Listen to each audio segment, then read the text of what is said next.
20 years. That was how long it took for Claire Bennett to realize that one decision could echo through an entire lifetime. The rain tapped gently against the towering windows of the hospital room, almost as though the sky itself had come to witness the ending of a story that had begun with hope, ambition, and two hearts convinced they would never be separated. Standing beside the bed was a woman whose elegance suggested she had everything most people spend their lives chasing. Her tailored designer dress fit perfectly. The diamond bracelet on her wrist caught every flicker of light, and the expensive heels she wore had once carried her through the marble halls of luxury hotels, private charity galas, and exclusive parties where fortunes were made over dinner conversations. Yet none of those things could stop her hands from trembling. None of them could silence the quiet sobs escaping her lips. None of them could prepare her for the words spoken by the frail man lying before her. His face carried the marks of time, his once powerful frame weakened by illness. But when he looked into her eyes, there was no bitterness, no anger, no accusation. Instead, he offered the one sentence she never believed she would hear again. "I never stopped loving you." Claire covered her mouth as tears poured freely down her cheeks. For years she had imagined this moment 1,000 different ways.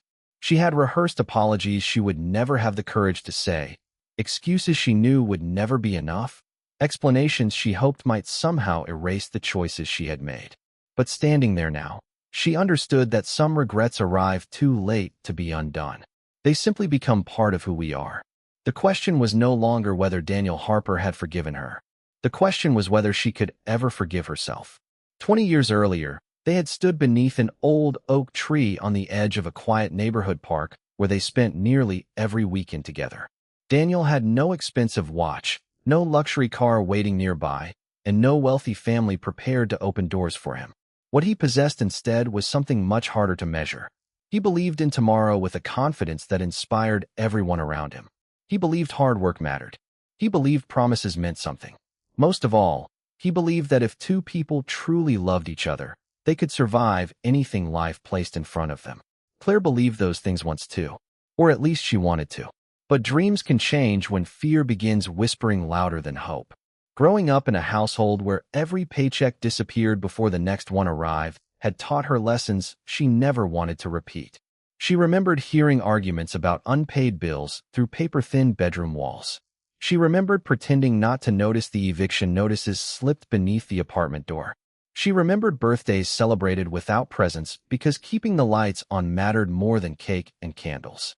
Those memories stayed with her long after childhood ended. They became invisible chains wrapped around every decision she made. She promised herself that one day she would never worry about money again, even if achieving that promise meant sacrificing something she could never replace. Before we go deeper into this remarkable story, let us know in the comments where you're watching from. We'd love to hear from you. And don't forget to hit that subscribe button so you never miss any of our upcoming videos. Because stories like this remind us that one decision can change an entire lifetime in ways no one could ever imagine. Looking at Claire now, standing beside Daniel's hospital bed, it would be easy to assume she had lived the perfect life. The elegant clothes, the polished appearance, the confidence she once carried into every room all suggested someone who had achieved exactly what she wanted. Yet appearances have a way of hiding the moments that define us. Somewhere between the wedding photographs, the luxury vacations, the sparkling jewelry, and the headlines celebrating one of the city's wealthiest couples, something quietly disappeared. It wasn't money. It wasn't status. It was peace. It was the ability to look in the mirror without remembering the face of the man she had left behind. Every expensive gift eventually lost its shine because it reminded her of something she could never purchase back. Every anniversary became another measure of the years separating her from the life she once imagined with Daniel. Every celebration felt incomplete because deep inside she knew she had traded certainty of character for the uncertainty of wealth. Now, as hospital machines quietly measured the final chapters of Daniel's life, Claire found herself asking the same question that had haunted her for 2 decades. What if she had chosen differently? What if the future she feared had never been as frightening as the future she created for herself? And perhaps the most painful question of all was this. If someone gives away genuine love in exchange for comfort, what happens when the comfort disappears but the memory of that love remains? That answer begins long before the hospital room, long before the mansion, and long before Claire Bennett became a woman the world envied. It begins in a small American town where two young people believed they had all the time in the world, unaware that one choice would eventually bring them back together under circumstances neither of them could have. Claire Bennett wasn't born wanting diamonds, private jets, or sprawling estates overlooking the ocean. She was born wanting something much simpler, something millions of Americans quietly wish for every single day without ever saying it out loud. She wanted to stop worrying. Long before designer handbags became part of her image, before magazine photographers captured her smiling beside luxury cars that weren't even hers to drive, she was just another little girl sitting at the kitchen table watching her mother decide which bills would be paid and which ones would have to wait another month. There were evenings when the electricity stayed on only because a neighbor quietly helped without asking for recognition. There were winters when her father worked double shifts and still apologized because Christmas looked smaller than the year before. Claire never blamed her parents. She saw how hard they worked, how exhausted they looked each night, and how they still managed to smile for her even when fear lingered behind their eyes. But children remember feelings more vividly than facts. And the feeling Claire carried into adulthood was simple. Poverty was more than an empty bank account. It stole choices. It stole confidence. It stole sleep. She promised herself that once she escaped it, she would never allow life to corner her that way again. Daniel Harper grew up only a few streets away, yet his world looked remarkably different despite having very little more than Claire did. His father owned a small auto repair shop that struggled to compete with larger businesses, while his mother worked at the local public library. Money was always tight, but conversations inside the Harper home rarely centered on what they lacked. Instead, Daniel was raised to believe that every difficult season eventually ended if people refused to quit. His father often reminded him that a person's greatest investment was never found in a stock market or a bank account, but in the skills nobody could ever take away. Daniel listened. While other teenagers rushed through school dreaming of quick success, he spent evenings taking apart broken lawnmowers, rebuilding old engines, and teaching himself mechanical engineering through books borrowed from his mother's library. He wasn't searching for shortcuts because he believed lasting success rarely arrived overnight. His confidence came from knowing that every problem had a solution if someone cared enough to keep searching for it. That quiet determination became part of who he was, even when life gave him every reason to stop believing. The first time Claire and Daniel truly noticed each other wasn't during some dramatic movie-like moment. There were no fireworks, no grand declarations, and no instant romance. It happened during a community fundraiser after severe storms damaged dozens of homes across their county. Volunteers gathered to clear fallen trees, repair fences, and distribute food to families whose lives had been turned upside down in a single night. Claire spent most of the afternoon organizing donated supplies, while Daniel worked with a group repairing roofs damaged by the wind. Near sunset, she watched him help an elderly couple whose insurance claim had been denied because of a technicality buried deep within pages of paperwork.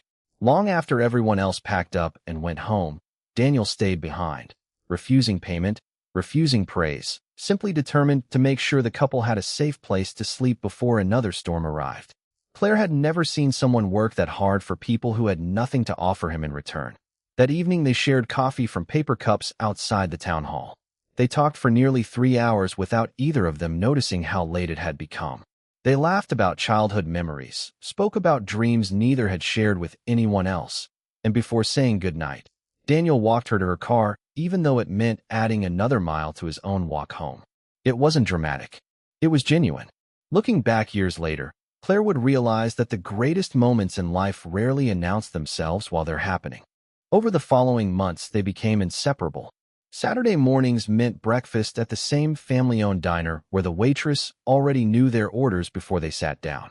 Sunday afternoons meant long walks through the park where they imagined the futures they hoped to build together. Daniel never promised Claire instant wealth because he couldn't.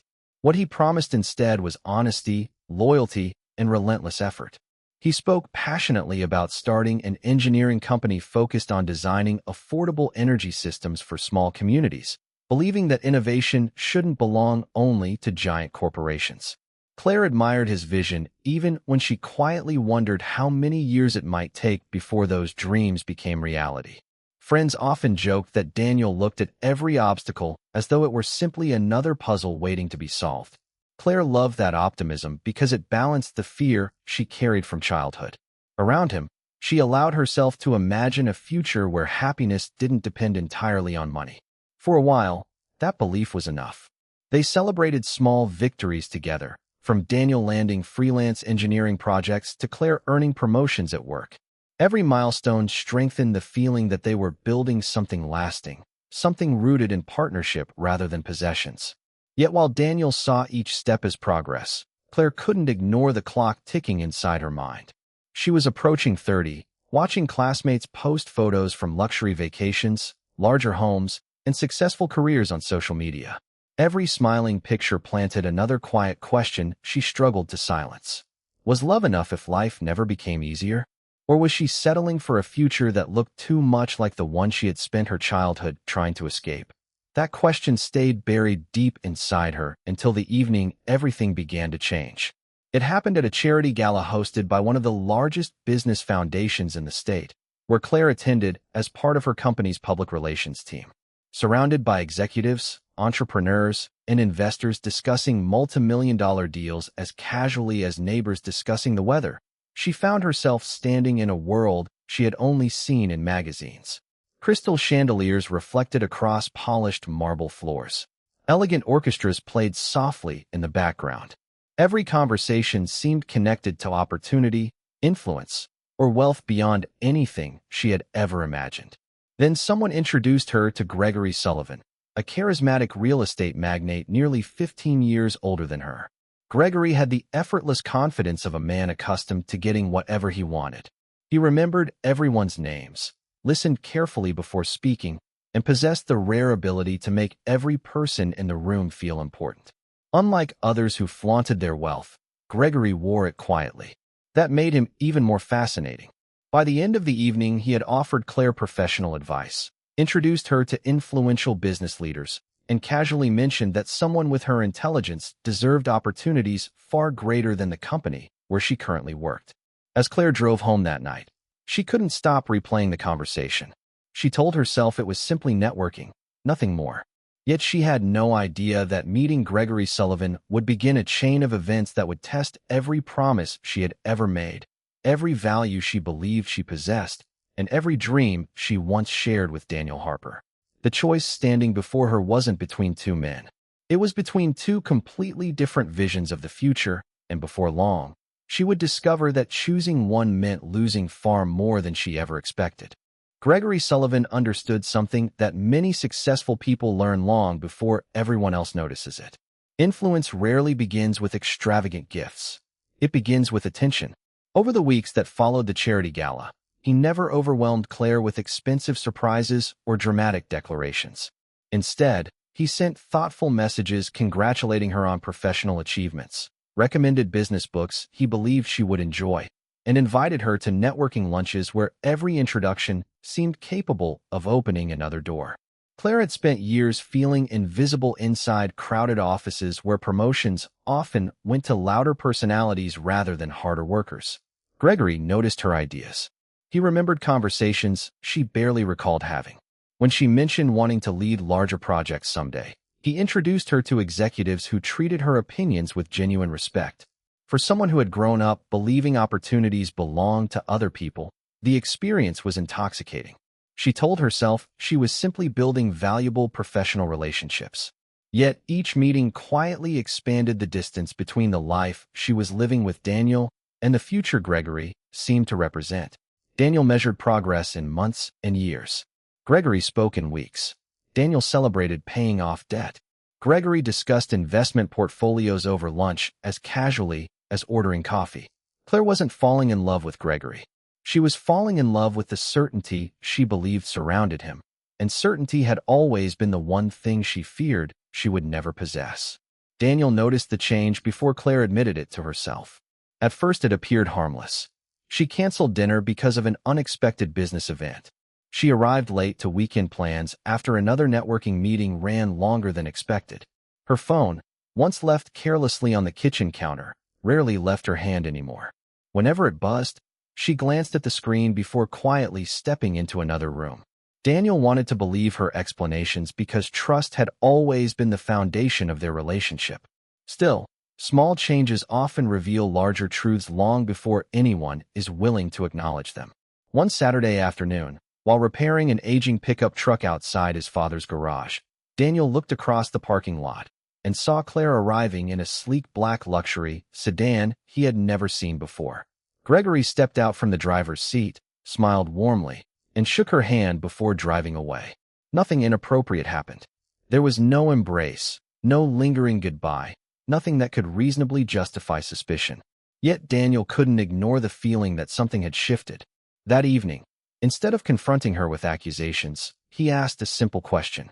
"Do you still believe in the future we planned together?" Claire looked at him for several seconds before answering. She smiled gently, reached across the table, and assured him that everything was fine. Her words sounded reassuring, but her eyes no longer carried the same certainty. Sometimes people tell the truth with their voices while quietly revealing something entirely different through silence. Friends began noticing the difference as well. Claire, who once laughed easily during backyard cookouts and neighborhood gatherings, now spent more time discussing investment strategies, career advancement, and luxury developments being built outside the city. Conversations that once centered around family, community, and shared dreams gradually shifted toward success, status, and financial security. No one blamed her for wanting more. After all, everyone hopes life becomes easier. But there was a growing sense that Claire no longer viewed success as something built together. She had begun measuring it by comparison. Every social media post featuring classmates celebrating promotions or moving into larger homes became another reminder that her own timeline wasn't unfolding as quickly as she had imagined. Late one evening, while scrolling through photographs online, she paused on the image of a former college friend standing beside a beachfront property recently purchased with her husband. "Some people just get lucky," Claire whispered almost to herself. Daniel, sitting nearby reviewing engineering sketches spread across the living room floor, looked up and smiled. "Luck helps," he replied softly. "But building something lasting usually takes longer than people realize." He returned to his work, unaware that his words, though sincere, landed differently than he intended. To Claire, they sounded less like encouragement and more like another reminder that waiting had become the defining feature of her life. Around that same time, Daniel received news that should have filled both of them with excitement. After months of submitting proposals to manufacturers across the country, one of his renewable energy designs had caught the attention of a regional engineering firm willing to fund a pilot project. It wasn't a life-changing contract, but it was the first significant opportunity that could eventually become the company he had dreamed about since college. Daniel rushed home carrying folders filled with signed agreements, projections, and handwritten notes outlining everything he planned to accomplish. He imagined surprising Claire with the news over dinner, celebrating together the way they always had after reaching important milestones. Instead, he found her getting ready for another formal event hosted by Gregory's investment group. She congratulated him with a warm smile and genuine pride, but her attention remained divided between Daniel's excitement and the schedule displayed on her phone.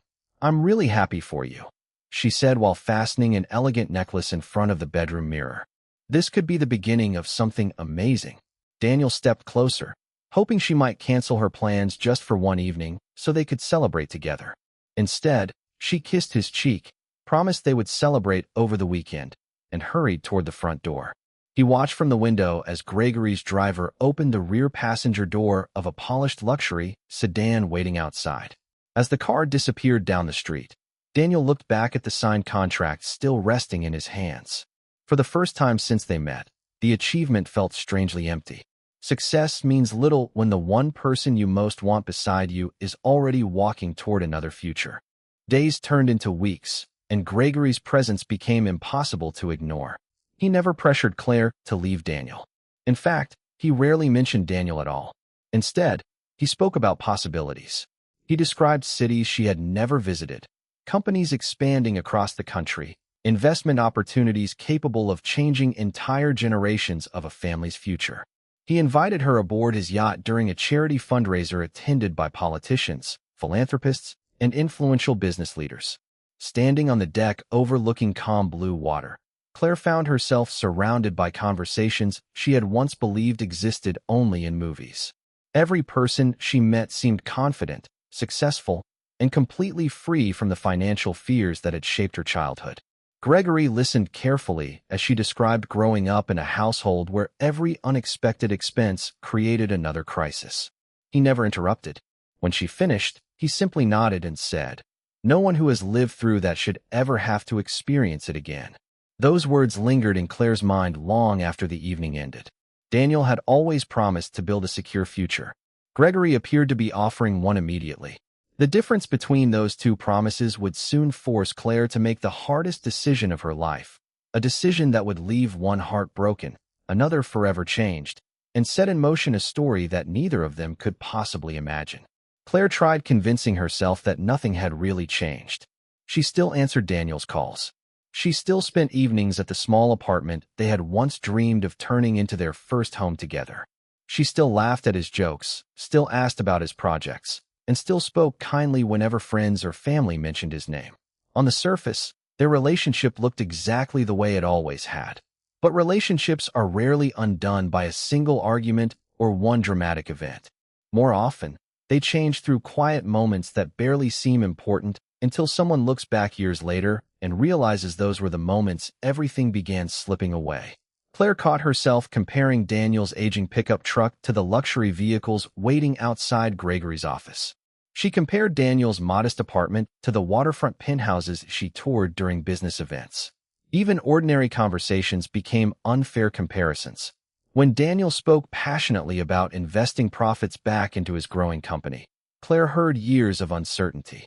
When Gregory discussed expanding into another state, she heard stability. Neither man was lying to her. They simply represented two completely different paths, and Claire found herself standing between them, unable to ignore either one. One evening, Claire visited her parents after work. Her mother noticed immediately that something weighed heavily on her mind. Mothers often recognize burdens long before their children admit they exist. As they prepared dinner together, Claire casually mentioned Gregory, describing him as a successful businessman who had become an important mentor. Her mother listened quietly without interruption. After several minutes, Claire finally asked the question she had been carrying for weeks.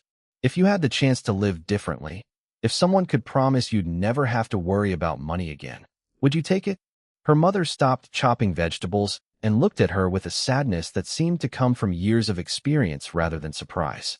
"Money can remove many worries," she answered softly, "but it has a way of introducing worries you never expected." Claire frowned, unconvinced. "That's easy to say when you've already lived through everything." Her mother smiled gently. "No, sweetheart. It's easy to say because I have." Before Claire could respond, her father entered the kitchen carrying a stack of unpaid medical bills he believed no one else had noticed. He joked about them to lighten the mood, but Claire saw the exhaustion in his eyes. She watched him calculate numbers over and over again, searching for solutions that simply weren't there. In that moment, every fear from her childhood returned with overwhelming force. She didn't see love sitting around the dinner table. She saw struggle. She saw sacrifice. She saw the future she had sworn she would never repeat. Daniel, meanwhile, had no idea the battle taking place inside Claire's heart. He believed their recent distance came from the pressure of demanding careers and busy schedules. Determined to remind her why they had fallen in love, he spent weeks planning a weekend getaway to the same lakeside cabin where they had celebrated their second anniversary. It wasn't expensive. In fact, Daniel spent hours repairing the old dock himself after learning the owner couldn't afford maintenance before the tourist season. He packed Claire's favorite books, arranged dinner beneath the stars, and even brought along an old photo album filled with pictures from the earliest years of their relationship. Every detail reflected something he remembered about her. Every small gesture represented time, thought, and genuine affection. Daniel wasn't trying to compete with Gregory's wealth because he never believed love should become a competition. He simply wanted Claire to remember the life they had built together before outside influences complicated everything. As they arrived at the quiet cabin surrounded by towering pine trees, Claire smiled sincerely for what felt like the first time in weeks.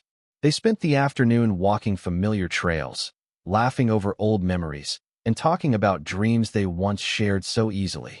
For several precious hours, it seemed as though nothing had changed. The uncertainty faded. The comparisons disappeared. Claire looked at Daniel and wondered whether she had been chasing something she already possessed.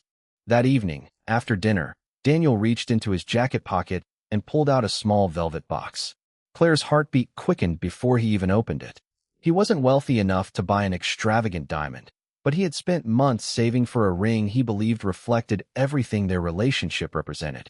Inside rested a simple oval-cut diamond set on a delicate gold band. It wasn't designed to impress strangers.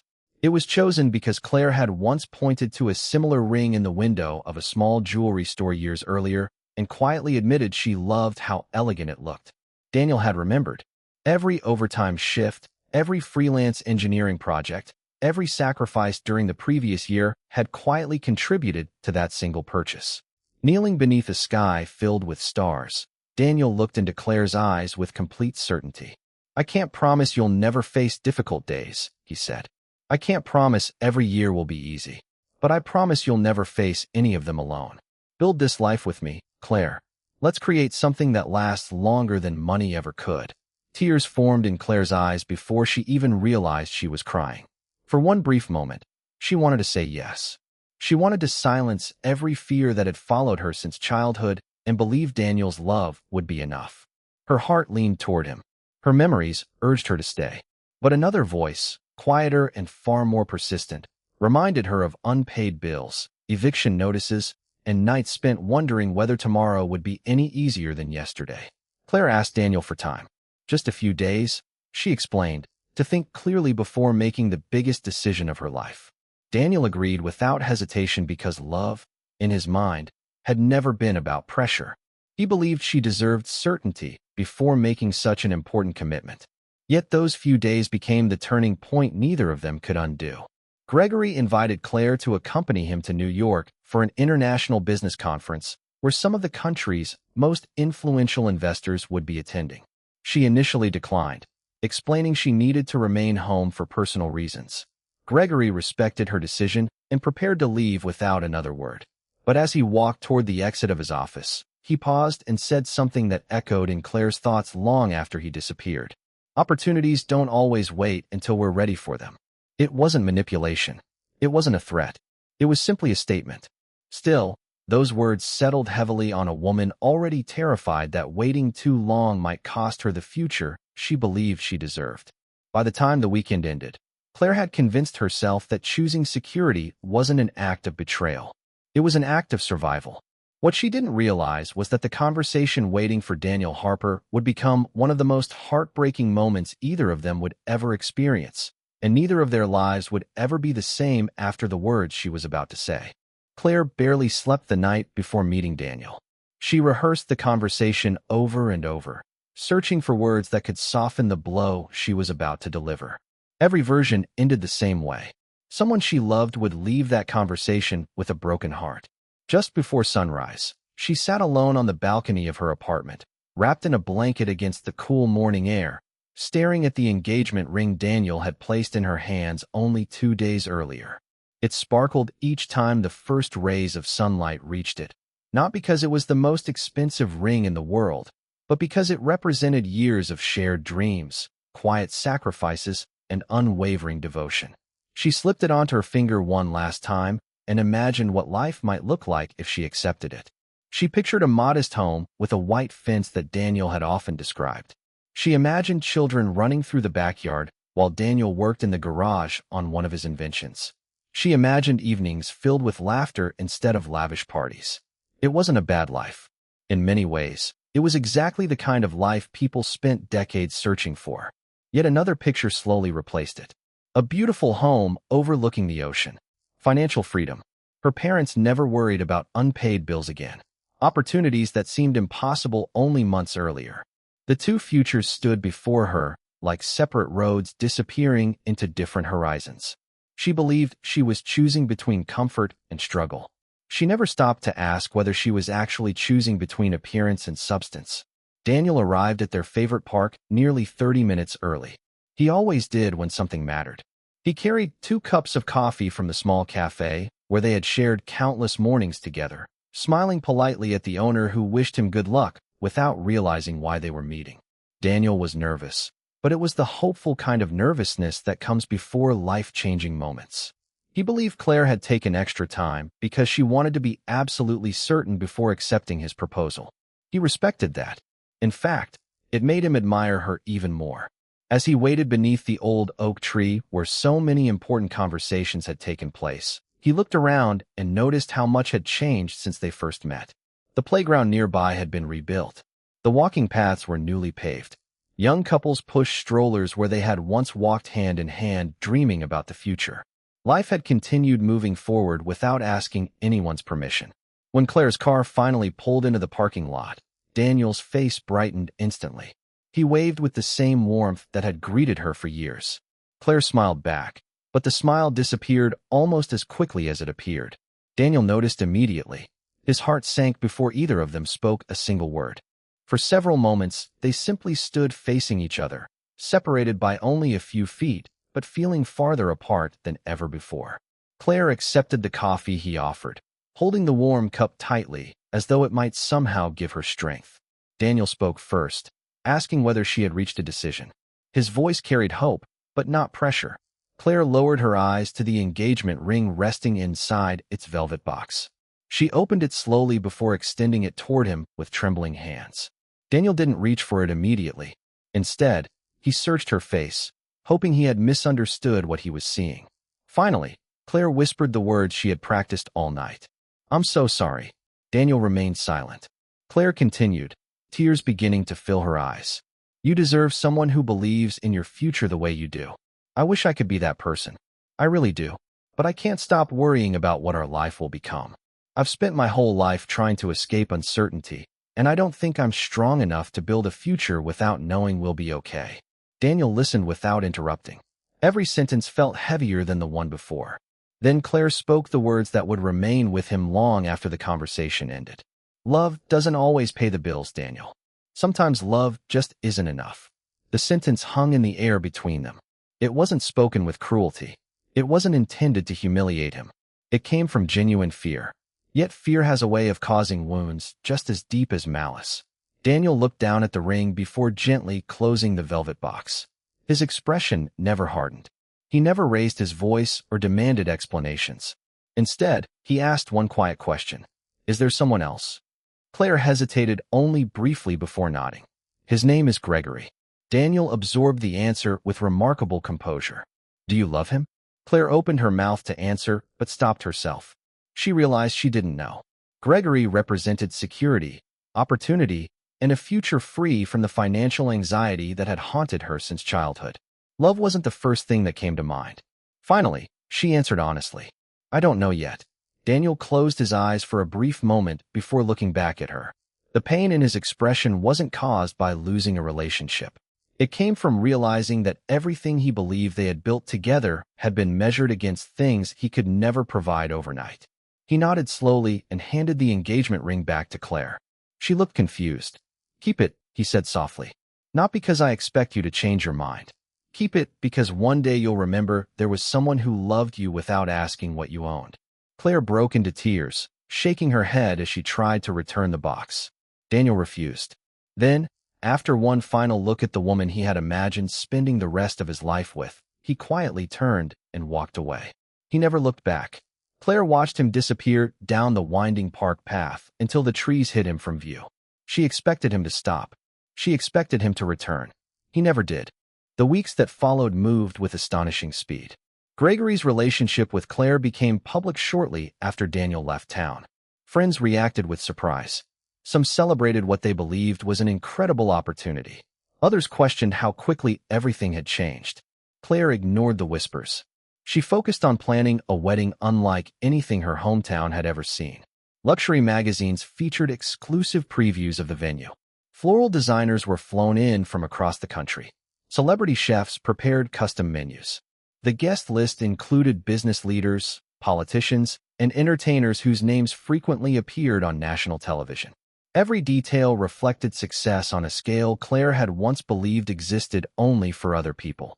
Her parents attended every planning meeting wearing expressions that blended pride with quiet uncertainty. They wanted their daughter to be happy, and if this life brought her happiness, they convinced themselves it must be the right choice.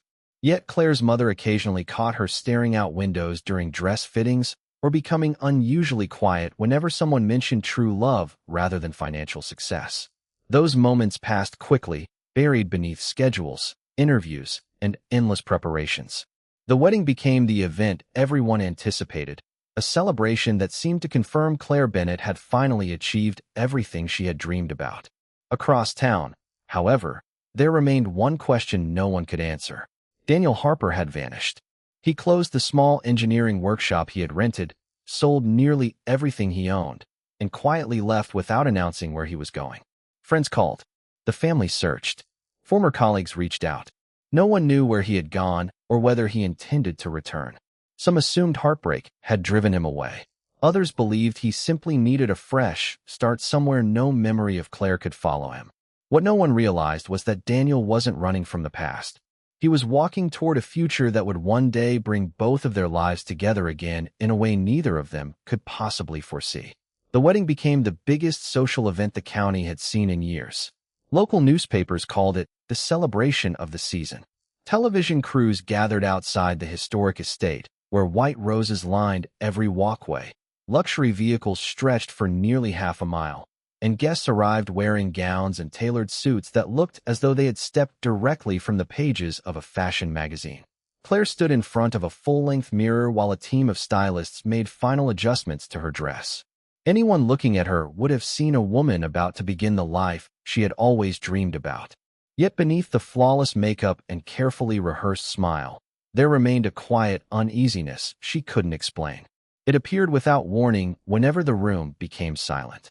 It surfaced whenever someone congratulated her for choosing the perfect life. She found herself wondering why happiness still required so much convincing. As one bridesmaid joked about how lucky Claire was to be marrying one of the wealthiest businessmen in the state, another casually asked if anyone had heard from Daniel Harper since the engagement announcement. The room fell unexpectedly quiet. Claire looked toward the window without answering. After a brief pause, someone changed the subject, and the laughter returned, but the question lingered in Claire's thoughts long after everyone had forgotten to ask it. Nearly every seat inside the ceremony was filled. Gregory Sullivan stood confidently at the altar, greeting influential guests with the same polished charm that had built his reputation. He looked every bit the successful businessman admired by investors, community leaders, and charitable organizations alike. His confidence reassured everyone around him. To the guests, this marriage looked like the natural union of two ambitious people destined for extraordinary lives. As Claire slowly walked down the aisle, cameras captured every smile, every tear, and every admiring glance from those in attendance. Her father proudly escorted her forward, though deep inside he struggled to ignore the memory of another young man who had once asked for his blessing with nothing more than honesty and hope. Claire reached the altar and looked into Gregory's eyes. He smiled warmly, taking her hands in his. The officiant began speaking about commitment, partnership, and building a future together. Claire repeated every vow clearly. She smiled for every photograph. She kissed her new husband while hundreds of guests applauded. Everything unfolded exactly as planned. Everything looked perfect. Yet as the reception continued late into the evening, Claire quietly found herself scanning the crowd one last time. She knew Daniel wasn't coming. She knew he had disappeared weeks earlier. Still, part of her expected to see him standing somewhere in the distance, smiling that familiar smile, before finally walking away forever. He never appeared.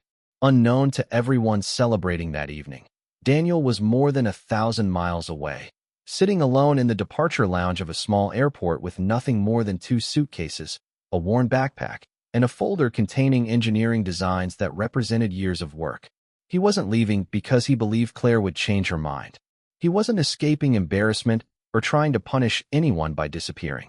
He understood something most people don't realize until much later in life. Remaining in the same place where every street corner carried memories would eventually destroy the person he hoped to become.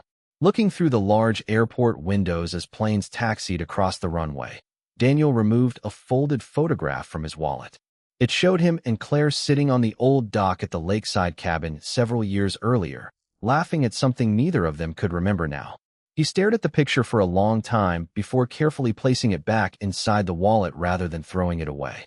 Some passengers around him spoke excitedly about vacations and business trips. Others hurried through the terminal focused only on reaching their destinations. No one noticed the young man quietly promising himself that he would never allow heartbreak to become the final chapter of his story.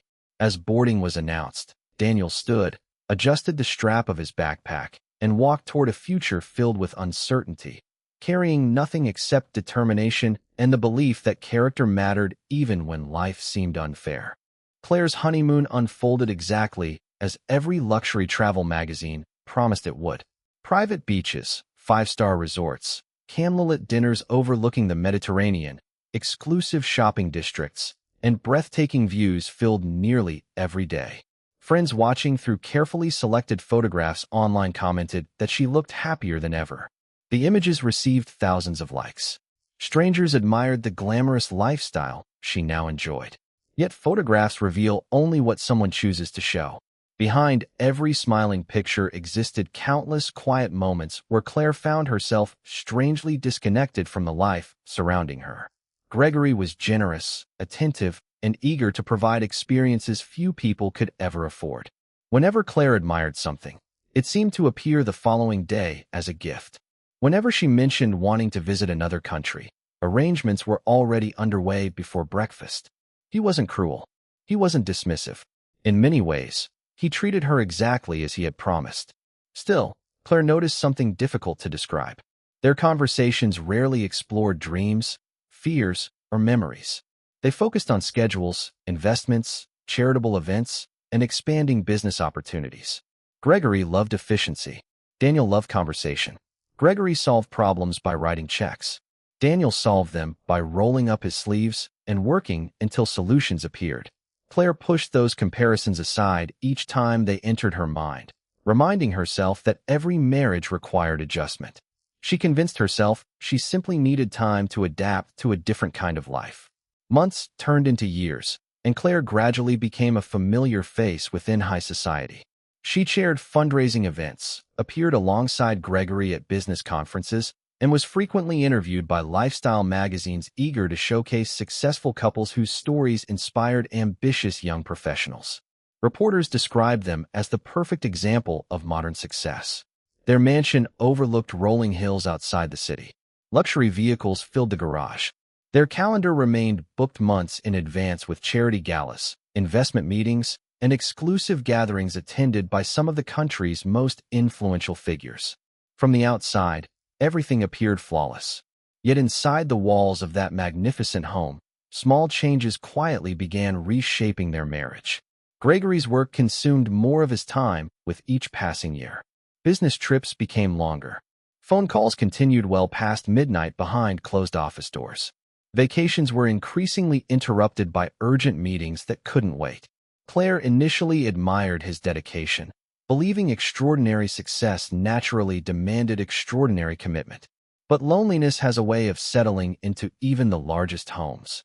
She found herself eating dinner alone more frequently, walking through rooms designed for entertaining hundreds of guests, while hearing nothing except the echo of her own footsteps.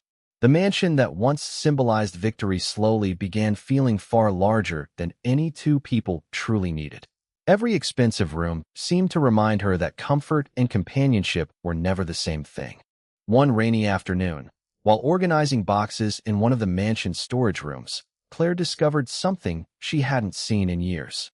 Tucked between old journals and family photographs rested the small velvet box Daniel had asked her to keep. She stared at it for several seconds before carefully opening the lid. The engagement ring remained exactly as she remembered, untouched by time. She slipped it gently into the palm of her hand, watching light reflect from its modest diamond. Compared with the jewelry Gregory had given her over the years, it was almost insignificant in monetary value. Yet holding it brought back memories more vividly than any photograph ever could. She remembered the lakeside cabin, the quiet confidence in Daniel's voice, and the promise that she would never face life's hardships alone. Without realizing it, tears gathered in her eyes. Before she could place the ring back inside the box, footsteps echoed from the hallway. Gregory entered unexpectedly. Claire quickly closed the box and slid it back among the storage containers before turning toward him. Gregory noticed her uneasy expression but said nothing. Instead, he smiled politely and informed her that he would be leaving for another week-long business trip the following morning. Claire nodded, forcing a smile in return. As he walked away, she glanced once more toward the hidden velvet box. For reasons she couldn't explain, the smallest piece of jewelry she owned had suddenly become the heaviest thing in the entire house. Gregory's business trips gradually became the rhythm around which the entire household revolved. At first, Claire marked the days on a calendar, counting down until he returned. Then the trips became so frequent that she stopped asking how long he would be gone. Sometimes he called from airport lounges. Other times, entire days passed with nothing more than a brief text message saying a meeting had run longer than expected. Whenever he returned home, he always carried gifts from another city or another country. A bracelet from Paris, a silk scarf from Milan, rare perfume from Dubai. Gregory seemed to believe that every absence could be repaired with another expensive package tied in a perfect ribbon. Claire accepted every gift with gratitude, yet she quietly noticed something she had never considered before. Daniel had never been able to buy her luxurious presents, but he had somehow mastered the art of making her feel seen. He remembered conversations she had forgotten having. He noticed when she was overwhelmed before she admitted it herself. He celebrated small victories as though they were milestones worth remembering forever. Gregory gave her everything money could purchase, but the one thing she increasingly longed for wasn't sold in any store. It was presence. It was the comfort of knowing someone genuinely wanted to share ordinary moments instead of constantly chasing extraordinary ones. One evening, while attending another charity gala, Claire found herself seated beside Margaret Ellis, a widow in her late 60s who had spent decades moving within the same circles of wealth and influence. Margaret possessed the calm confidence of someone who no longer cared about impressing anyone. As they spoke between speeches and fundraising announcements, Margaret studied Claire with quiet curiosity before asking a question so simple it caught her completely off guard. "Are you happy?" Claire smiled automatically, giving the same polished answer she had offered reporters countless times. "I'm very fortunate." Margaret nodded gently but didn't look convinced. "That wasn't my question." Claire hesitated. For several long seconds, she searched for an answer that felt honest without revealing more than she intended. Finally, she admitted, "Some days I think I am. Other days, I'm not really sure anymore." Margaret leaned back in her chair and sighed softly. "I've attended events like this for almost 40 years," she said. "Do you know what I've learned? The people with the biggest homes often spend the least amount of time inside them. The people with the most expensive watches usually have the least time for the people they love. And the people everyone envies are often carrying burdens no one else can see." Claire listened in silence. Margaret wasn't criticizing wealth. She was simply describing what she had witnessed after a lifetime among those who possessed more money than most families could earn in several generations. Before the evening ended, Margaret squeezed Claire's hand and quietly added, "Be careful that you don't confuse being admired with being loved. They look similar from a distance, but they're very different once you're living inside them." Those words stayed with Claire for weeks, resurfacing unexpectedly during long dinners alone and sleepless nights while Gregory traveled from one boardroom to another. She began paying closer attention to the marriage she had worked so hard to build. She noticed how every conversation eventually returned to business. If Gregory discussed the future, it usually involved acquisitions, investments, or expansion plans. When she suggested taking a weekend away without phones or meetings, he apologized, explaining that too many people depended on him. Claire understood responsibility. She admired ambition. But somewhere along the way, their marriage had begun feeling less like a partnership and more like two carefully managed schedules occasionally crossing paths. She wondered whether Gregory noticed the distance growing between them or whether success had become so consuming that loneliness simply blended into the background like expensive artwork hanging unnoticed on the walls. She wanted to believe this was merely a difficult season that every couple experienced. Yet deep inside, another thought quietly emerged, one she immediately tried to dismiss. What if this wasn't a season at all? What if this was simply who they had become? Then, one crisp autumn morning, everything shifted in a way Claire never expected.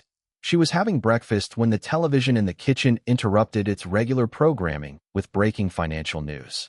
A respected business analyst was discussing several major corporations facing increased federal scrutiny over accounting practices and questionable investment structures. Gregory's company wasn't mentioned, at least not initially.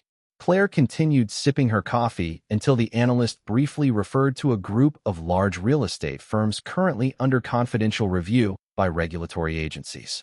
Gregory's company logo appeared among several others on the screen for only a few seconds before disappearing again.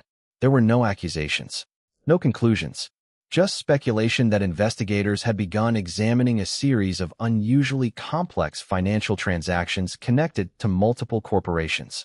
Gregory entered the kitchen moments later, immediately noticing the television. Without saying a word, he picked up the remote and switched the channel. Claire looked at him curiously. "Have you heard about this?" she asked. Gregory forced a reassuring smile. "It's routine," he replied. "Successful companies deal with reviews all the time. Reporters just enjoy turning ordinary business matters into dramatic headlines." His answer sounded reasonable. Claire wanted to believe him. Still, she couldn't ignore how quickly he had changed the channel or the unusual tension in his voice. For the first time since their marriage began, she sensed that Gregory wasn't simply hiding stress from work. He was hiding something far more significant. Over the following months, subtle changes became impossible to ignore. Gregory spent longer hours locked inside his home office, speaking in hushed tones whenever business associates called. Meetings were canceled without explanation. Trusted executives resigned unexpectedly. Several longtime friends who had once eagerly accepted dinner invitations suddenly became difficult to reach. Claire initially blamed the slowing economy and the natural ups and downs of running a large company. Yet the atmosphere inside their home continued changing. One evening, Gregory returned unusually late, loosened his tie, and sat silently in the dark living room without turning on a single light. Claire joined him, expecting him to finally explain what had been troubling him for weeks. Instead, he stared out the window and quietly asked, "If everything changed tomorrow, would you still be here?" The question caught her completely by surprise. She answered honestly, "I married you. Of course I would." Gregory smiled faintly, but said nothing else. Looking back years later, Claire would remember that conversation more clearly than almost any other. At the time, she believed Gregory was simply exhausted. She didn't realize he was already carrying the weight of decisions that threatened to destroy everything they had spent years building. And somewhere, hundreds of miles away, another life was moving in a direction that would soon intersect with hers once again. Daniel Harper, the man everyone believed had disappeared forever, was about to return, not as the struggling dreamer she had left behind, but as someone whose name would soon appear in headlines for reasons no one could have imagined. For the first time in nearly a decade, the name Daniel Harper quietly resurfaced, not in Claire's life, but in the business world. It began with a short financial segment that aired one Tuesday morning before the markets opened. The anchor introduced a feature highlighting America's fastest-growing clean energy companies, businesses transforming aging power systems across small towns and rural communities. Among the executives featured was a man standing inside a modern manufacturing facility surrounded by engineers, technicians, and prototypes of technology designed to reduce energy costs for struggling communities. The camera lingered on him for only a few seconds before moving on to the next story, but that was all it took. Claire nearly dropped the coffee mug in her hands. His face was older. His hair carried faint traces of gray around the temples. The shy young mechanic she once knew had been replaced by a confident executive speaking calmly about innovation, opportunity, and creating jobs for thousands of American families. Yet his eyes hadn't changed. They still carried the same quiet determination she remembered from the day he repaired an elderly couple's roof long after everyone else had gone home. The report ended by announcing that Harper Renewable Technologies had secured one of the largest federal clean infrastructure contracts awarded that year, a deal expected to generate billions in economic activity over the coming decade. Claire stared at the television long after the segment ended, unable to process what she had just seen. Daniel hadn't disappeared. He had simply rebuilt his life where no one from their hometown had been watching. The story spread quickly. Financial magazines praised Daniel's leadership style, describing him as an entrepreneur who rejected shortcuts in favor of long-term growth. Former employees spoke about a CEO who still remembered the names of factory workers, who regularly walked through production floors instead of hiding inside executive offices, and who quietly funded scholarship programs for students interested in engineering without attaching his own name to the donations. Several interviews revealed pieces of his journey that surprised even seasoned business analysts. After leaving town, Daniel had accepted entry-level engineering positions, worked nights while earning advanced certifications, failed twice while trying to launch his first company, lost nearly everything during an economic downturn, and refused to quit each time circumstances pushed him backward. Investors admired his resilience. Employees respected his integrity. Community leaders appreciated that he built manufacturing facilities in places where jobs had been disappearing for years instead of chasing only the most profitable locations. Claire watched every interview she could find, noticing how reporters repeatedly tried steering conversations toward Daniel's personal life. Every time, he politely redirected attention back to his employees or the communities his company served. He never mentioned the heartbreak that had sent him away. He never spoke bitterly about the woman who had chosen another future. It was as though he had quietly buried that chapter without needing the world to know it had ever existed. While Daniel's reputation continued rising, Gregory's world began moving in the opposite direction. What started as routine regulatory reviews evolved into formal investigations. News organizations obtained internal documents suggesting that several companies connected to Gregory's investment network had been using increasingly aggressive financial structures that regulators believe crossed legal boundaries. The headlines became impossible to ignore. Television commentators debated whether executives had knowingly misled investors. Business reporters camped outside corporate headquarters waiting for statements that never came. Gregory assured Claire that much of the reporting exaggerated the situation, insisting that complicated financial transactions often appeared suspicious to people unfamiliar with corporate law. Claire wanted desperately to believe him because believing otherwise meant questioning nearly everything their marriage had been built upon. Yet each passing week brought another resignation from senior leadership, another subpoena reported by the press, another investor demanding answers. Friends who once eagerly sought Gregory's company quietly stopped returning calls. Invitations to exclusive events suddenly disappeared. Charity boards where Gregory had served for years announced leadership changes without explanation. Claire watched the social world that had once embraced them begin closing its doors with astonishing speed. She discovered something painful about influence. Much of it lasts only as long as success appears guaranteed. The tension inside the mansion became impossible to escape. Gregory slept only a few hours each night, often waking before dawn to answer calls from attorneys and financial advisors. Entire rooms filled with bankers, accountants, and legal teams reviewing stacks of documents spread across conference tables that had once hosted elegant dinner parties. Claire wandered through the house, feeling more like a visitor than a wife. Whenever she asked Gregory what was truly happening, his answers grew shorter. "We're handling it. The lawyers are working on it. Don't worry until there's something to worry about." But worry doesn't wait for permission. It settles into silence, grows stronger through uncertainty, and slowly changes the atmosphere of an entire home. One evening, unable to sleep, Claire walked into Gregory's office after midnight. Files covered nearly every surface.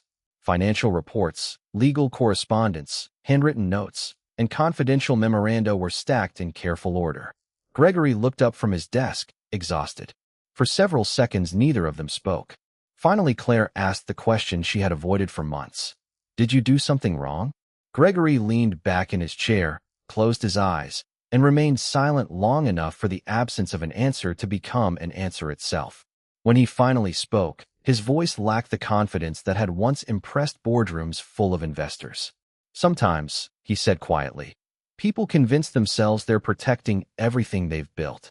Then one compromise leads to another until they can no longer remember where the line was in the first place." Claire felt a chill run through her. She wasn't hearing the confident businessman admired across the country. She was hearing a man who knew the walls around him were beginning to collapse. Only days later, the collapse arrived. Shortly after sunrise, several black government vehicles pulled through the gates of the estate. Employees standing outside preparing the grounds stopped working as investigators approached the front entrance carrying official documents. Claire looked through the dining room window, confused by the growing activity outside. Gregory didn't appear surprised. He simply set down his coffee, adjusted his jacket, and quietly told her, "It looks like they've decided today's the day." Within minutes, attorneys arrived, investigators entered the home, and every room that had once symbolized achievement became part of an unfolding federal investigation. Neighbors gathered beyond the gates. News helicopters circled overhead before the morning was over. Television stations interrupted regular programming with live coverage showing the mansion where America's admired business couple now stood at the center of a scandal dominating national headlines. Claire remained frozen near the staircase, unable to believe how quickly certainty could disappear. The same cameras that once celebrated their wedding now documented investigators carrying boxes of records from the home. The same reporters who praised Gregory's success now questioned whether it had ever been built honestly at all. As flashing lights reflected across the windows of the mansion, Claire realized something she had spent years refusing to consider. Wealth could purchase almost anything except protection from the consequences of the choices people make. And as she watched everything she had chosen over Daniel begin slipping away before her eyes, she had no way of knowing that this was only the beginning of the greatest reversal her life would ever experience. By noon, every major news network carried some version of the same story. Reporters stood outside the Sullivan estate delivering live updates while helicopters hovered overhead, broadcasting images that only a few years earlier would have seemed impossible. Financial analysts speculated about hidden accounts, frozen assets, and mounting legal pressure. Former business associates who had once praised Gregory's vision now appeared on television insisting they had always questioned his methods. Claire watched from inside the library as people she had welcomed into her home for countless dinners suddenly spoke as though they had never truly known him. It wasn't simply the investigation that shocked her. It was the speed with which admiration transformed into distance. The phones that once rang constantly with invitations and congratulations had fallen almost silent. Messages stopped arriving. Friends who had promised lifelong loyalty suddenly claimed to be traveling or unavailable. Claire realized that many of the relationships surrounding their marriage had been built less on affection than on access. As long as Gregory represented opportunity, everyone wanted a place at his table. The moment uncertainty appeared, those same seats emptied without hesitation. Standing near the window, she remembered something Margaret Ellis had told her months earlier. Be careful that you don't confuse being admired with being loved. For the first time, Claire fully understood what those words meant. The legal battle stretched across months, each week bringing another painful headline. Federal investigators uncovered a network of questionable transactions involving shell companies, inflated property valuations, and investment funds that had quietly shifted enormous amounts of money between businesses controlled by Gregory's partners. Although Gregory maintained that many of the decisions had been approved by accountants and attorneys, prosecutors argued that he had personally authorized transactions designed to mislead investors and lenders. Claire attended several court hearings seated quietly behind Gregory's legal team, listening as lawyers debated numbers so enormous they barely seemed real. Yet beneath every financial document lay ordinary people whose retirement savings, businesses, and futures had been affected by those decisions. Listening to testimony from families who had invested their life savings believing Gregory's companies were safe changed something inside her. She had spent years thinking about wealth as protection, as security against the uncertainty she feared since childhood. Now she saw another side of money. In the wrong hands, it could become something capable of destroying trust on a scale she had never imagined. Gregory looked smaller with every hearing, not physically, but emotionally. The confidence that once filled every room had faded, replaced by a quiet exhaustion that no expensive suit could hide. As legal expenses mounted, the life Claire believed was permanent began disappearing piece by piece. The vacation home overlooking the coast was sold first. Then several luxury vehicles quietly left the garage after being repossessed or auctioned. Artwork disappeared from the walls. Staff members who had worked for the family for years tearfully packed their belongings after being informed their positions could no longer be maintained. The mansion itself, once filled with laughter during lavish charity events, grew strangely empty. Echoes replaced conversation. Entire wings remained dark because there was no reason to use them anymore. Claire wandered through rooms that had once symbolized victory, touching polished furniture and framed photographs that now felt like artifacts from someone else's life. She stopped in front of the grand staircase where photographers had captured one of the most celebrated images from her wedding day. For several minutes, she simply stared at it. In that photograph, she looked confident, certain that she had chosen the future she always wanted. Standing there now, she searched her younger face for any sign that she might have recognized what was coming. She found none. The hardest part wasn't losing the house. It was realizing she had built so much of her identity around possessions that could vanish almost overnight. The final hearing arrived on a cold winter morning. Courtroom benches filled early with reporters, legal analysts, and members of the public hoping to witness the conclusion of one of the state's highest-profile financial cases. Gregory sat quietly beside his attorneys while the judge reviewed months of testimony, financial records, and witness statements. Claire remained only a few rows behind him, hands clasped tightly together. She no longer expected miracles. She simply hoped the ordeal would finally end. When the verdict was read, Gregory lowered his head without reacting. Several charges resulted in convictions, while others were dismissed. The sentence included significant financial penalties, years of supervision, and restrictions that effectively ended the business empire he had spent decades creating. Flashbulbs exploded outside the courthouse as cameras documented every step Gregory took toward the waiting vehicles. Reporters shouted questions from every direction, asking whether he accepted responsibility, whether he planned to appeal, whether he regretted anything. Gregory offered no answers. He looked once toward Claire before being escorted away, his expression carrying something she had never seen before. Regret. Not the regret of losing wealth, but the regret of realizing too late that every shortcut eventually demands payment. The divorce papers arrived less than 3 months later. Gregory requested the separation himself. His attorneys explained that the remaining financial complications made continuing the marriage impractical. The language was formal, almost clinical, reducing years of shared experiences into paragraphs of legal terminology. Claire read every page slowly, scarcely believing how quickly promises could become paperwork. Because of the prenuptial agreement she had signed years earlier without much thought, nearly everything remained protected under complex legal structures. The mansion had already been sold. Most remaining assets were tied up in court proceedings or creditor claims. After the attorneys finished explaining her situation, Claire quietly asked a question that filled the room with uncomfortable silence. What do I actually have left? One lawyer glanced at the paperwork before answering carefully. Your personal belongings, a modest settlement permitted under the agreement, and your own retirement account. That was all. The fortune she believed would guarantee lifelong security had dissolved into legal documents, obligations, and consequences. She walked out of the attorney's office carrying 2 boxes filled with family photographs, a few personal keepsakes, and the same small velvet ring box she had somehow carried through every stage of her life without ever throwing it away. Everything else belonged to the past. For the first time since leaving Daniel, Claire found herself standing completely alone. She rented a modest apartment on the outskirts of the city, far removed from the exclusive neighborhoods where she had once been recognized at every charity event. The silence inside that apartment felt different from the silence inside the mansion. It wasn't lonely because of the empty rooms. It was lonely because there was no one left to pretend everything was fine. She cooked her own meals again. She drove herself to grocery stores instead of having deliveries arrive at the front gate. She balanced monthly expenses with a calculator, something she hadn't done in years.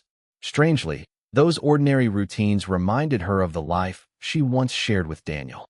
One evening, while unpacking the last moving box, she found an old photograph tucked inside a book she hadn't opened in years. It showed the two of them sitting on the dock beside the lake, smiling without any awareness of what the future would eventually ask of them. Claire sat on the floor holding the photograph for a very long time. She wasn't crying because she had lost money. She was crying because she finally understood something that had taken 20 years to learn.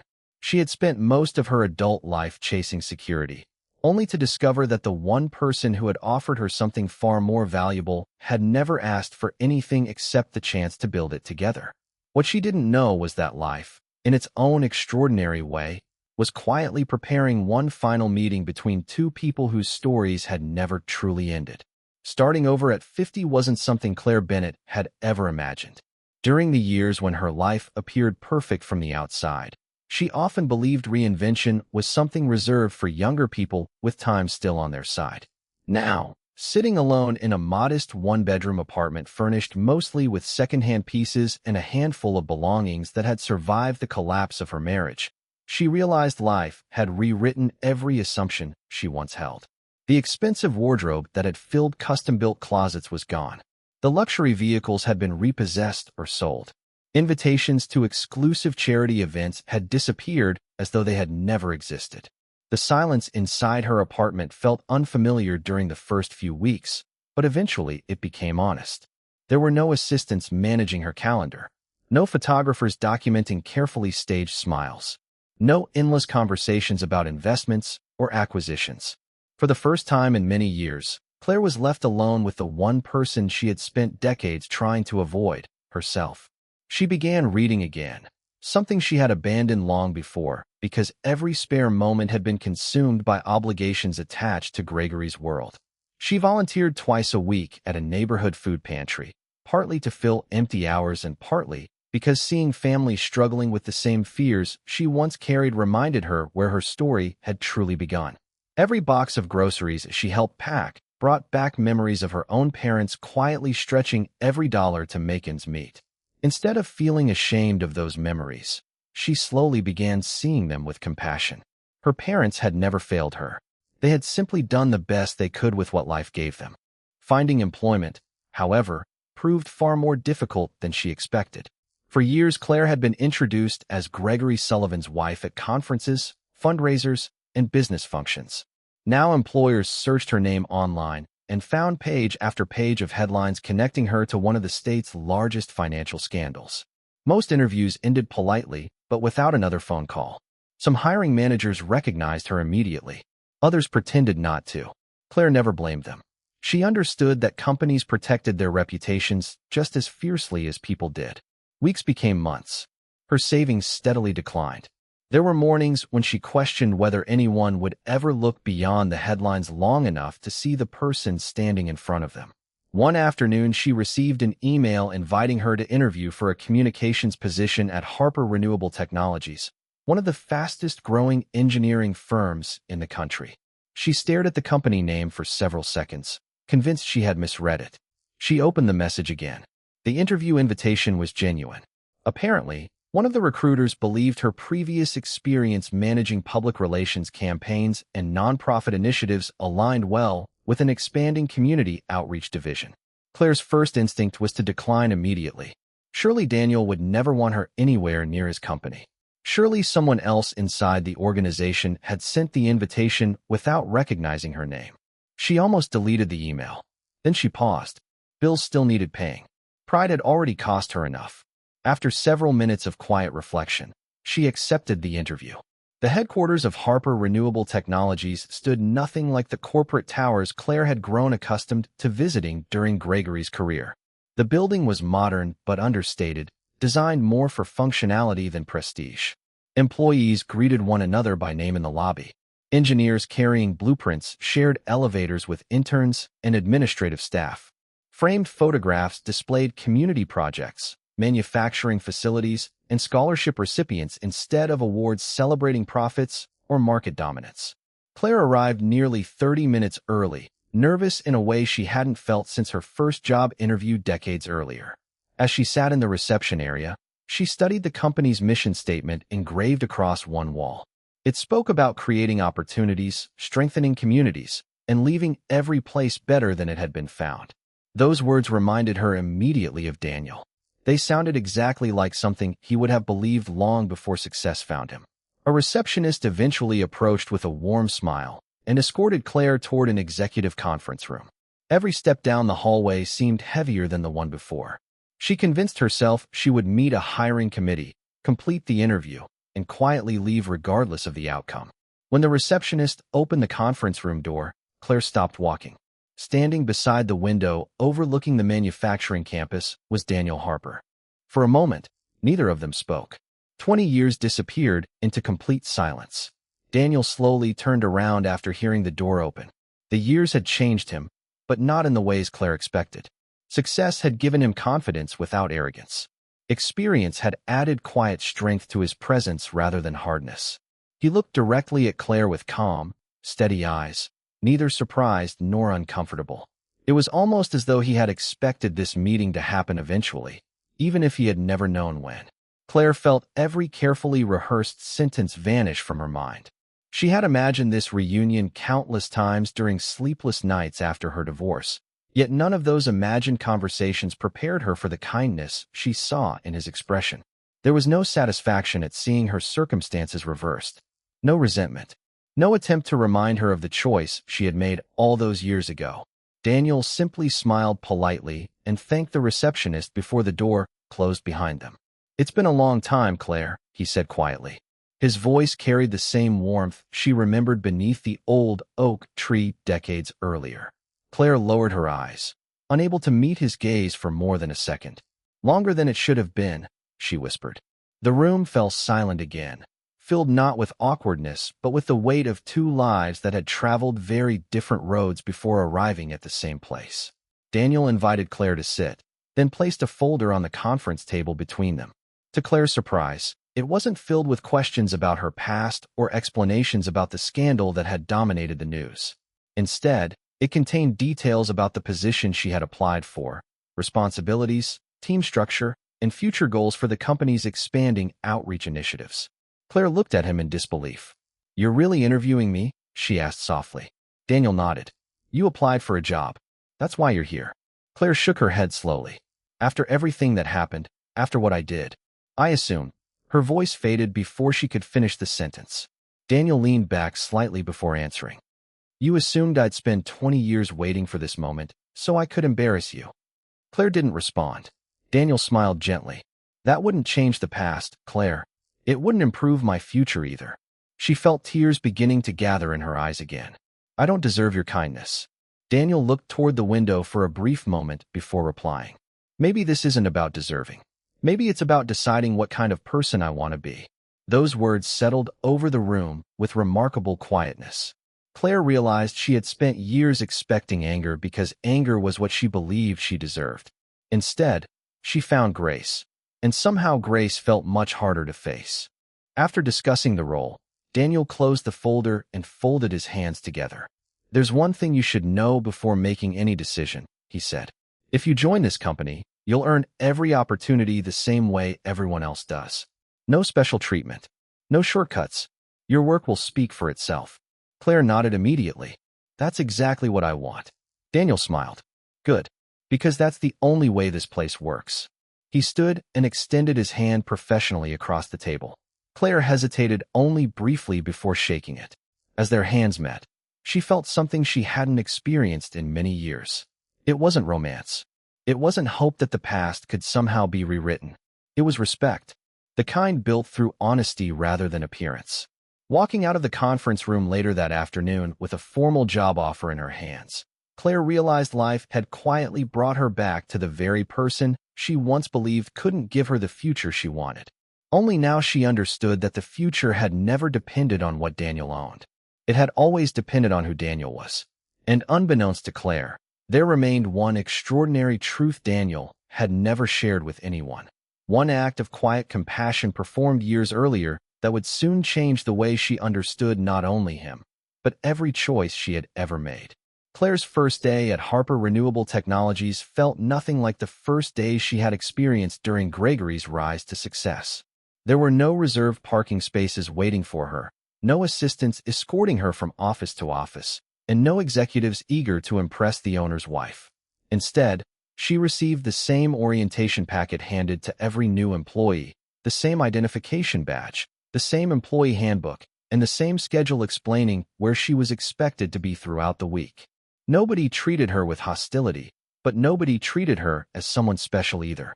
To Claire, that ordinary beginning felt strangely comforting.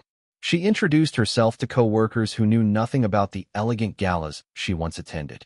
Some recognized her name from old headlines, but chose not to mention them. Others simply welcomed her as another member of the team. By lunchtime, she found herself laughing with a group of employees discussing everything from weekend plans to favorite local restaurants. It had been years since she participated in conversations that weren't quietly measured by influence or financial status.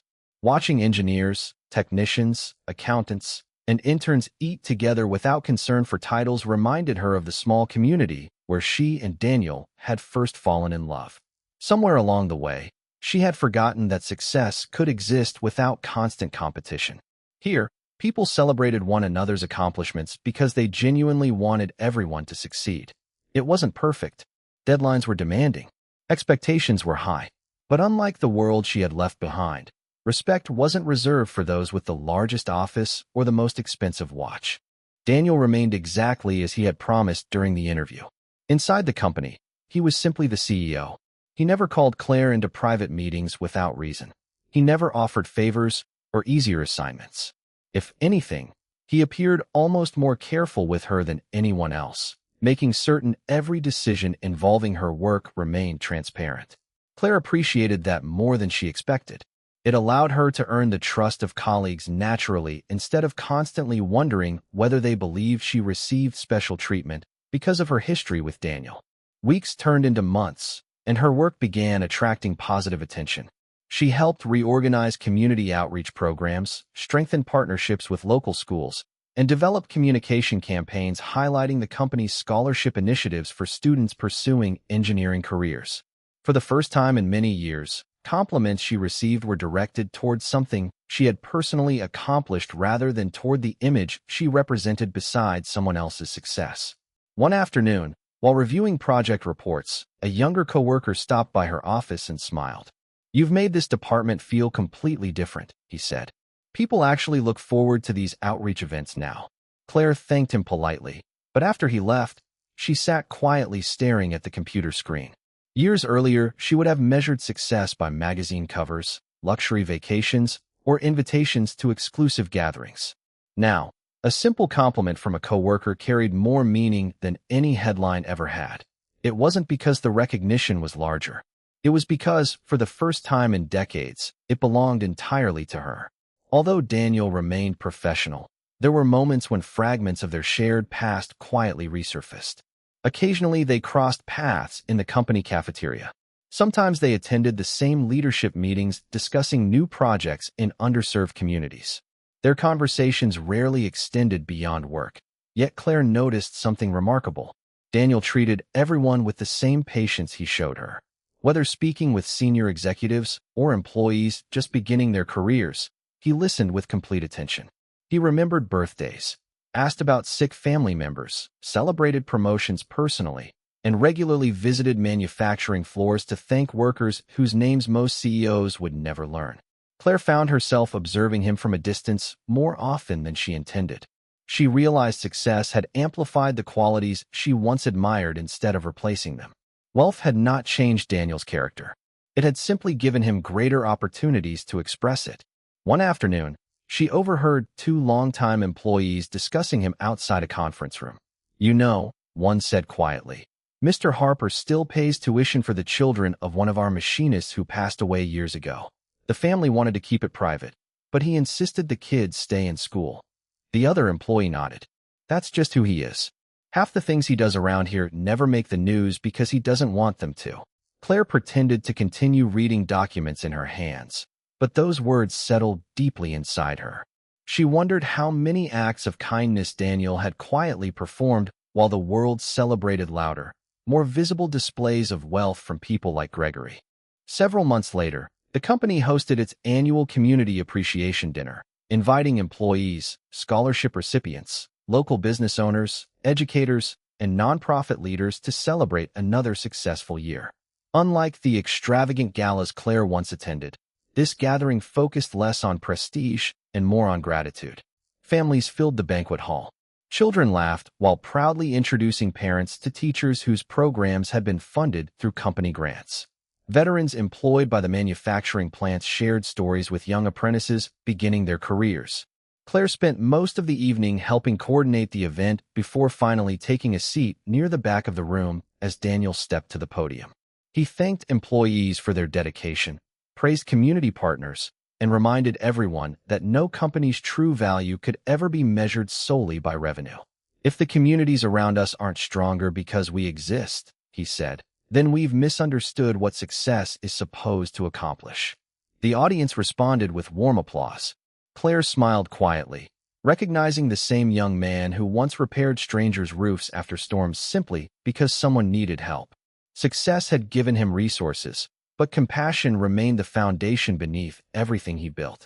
As the evening came to a close, Claire wandered through an exhibit displaying photographs from community projects completed over the previous decade. Images showed renovated schools, rebuilt parks, scholarship ceremonies, disaster relief efforts, and medical outreach programs funded through anonymous donations later revealed to have originated from Harper Renewable Technologies. One photograph stopped her completely. It showed a small regional hospital nearly 8 years earlier after receiving funding for a new cardiac wing. The plaque beneath the picture thanked anonymous donors whose generosity had made the expansion possible. Claire stared at the date. 8 years earlier. Her father had undergone emergency heart surgery in that very hospital around the same time. Without the new cardiac unit, doctors had warned the family that he would likely have needed to travel hundreds of miles for treatment, losing precious time they simply didn't have. A quiet voice behind her broke the silence. "Beautiful project, wasn't it?" Claire turned to find Margaret Ellis standing beside her. The elderly widow smiled warmly. Daniel cared deeply about that hospital. Claire frowned slightly. "You know about the donation?" Margaret nodded. "I served on the hospital foundation back then. Most people never learned where the funding came from because he insisted on remaining anonymous." Claire's heartbeat quickened. Anonymous. Margaret looked at her with gentle understanding before speaking the words that would forever change the way Claire remembered her own life. "Your parents never told you?" Claire shook her head slowly. Margaret took a slow breath. "Daniel didn't just help build the cardiac wing.